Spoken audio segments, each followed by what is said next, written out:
మామా మామా జగను మామా చేస్తున్నాం నీకు వందనం కచక్కం. మీరు ఒకటి గమనించారా? ఎటువంటి సభలో పెట్టకుండా ఆ సభల మీద ఎమ్మెల్యేల చేత మినిస్టర్ల చేత ఆపోజిట్ పార్టీని అడ్డమైన బూతులు తిట్టించకుండా మన భజన మనం కొట్టుకోకుండా మా అన్న దేవుడు, మా అన్న తుడుము, మా అన్న బటన్ నొక్కితే దడదడలు ఆడిపోద్ది అనే విధానాలు ఏమి లేకుండా స్కూల్ పిల్లల్ని స్కూల్ మానిపించి సభలకు తీసుకొచ్చి ఆ సభల్లో ఎదుటి వాళ్ళ పార్టీలో ఉన్న భార్యల గురించి మాట్లాడకుండా జగన్మాయ జగన్మాయ అలాంటి పాటలు పెట్టకుండా ఎక్కడో పైన హెలికాప్టర్లు వెళ్తుంటే కింద చెట్లు కొట్టించకుండా చాలా సింపుల్ గా ఎటువంటి అంగు ఆర్భాటం లేకుండా ఒక పత్రిక ప్రకటన లేకుండా చెప్పిన డేట్కి అలాగా ఒక సింపుల్ గా ఒక చిన్న మొక్కలుగా అంట్లు కట్టినట్టు జస్ట్ అలా అంట్లు కట్టేసినట్టు అయిపోయిందండి. అలా ఉండాలి.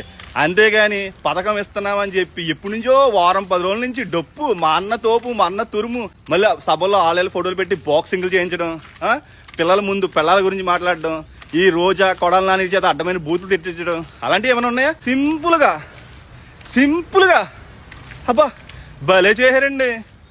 కానీ బాగుంది, చాలా బాగుంది, చాలా బాగా చేశారు. అలా ఉండాలి, చూడడానికి అలా ఉండాలి తప్ప అంతేగాని అయ్యి బాబోయ్ తట్టుకోలేకపోయామండి బాబాయ్ ఇలా మీటింగ్లు బాగుంది, బాగా చేశారు.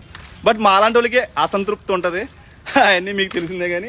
కానీ ఇంకో విషయం, నేను ఏదైతే మాట ఇచ్చానో ఆ మాట మళ్ళీ నేను నిలబెట్టుకున్నాను. ఈ కూటమి ప్రభుత్వం ద్వారా మళ్ళీ వాళ్ళకి ధన్యవాదాలు తెలుపుకుంటున్నా. చాలా థ్యాంక్స్ అండి. ఎందుకు ఇలా చెప్తున్నానో మీరు సాయంత్రం వీడియో పెడతా, సరేనా? ఓకే, బాగా చేశారండి కూటమి ప్రభుత్వం.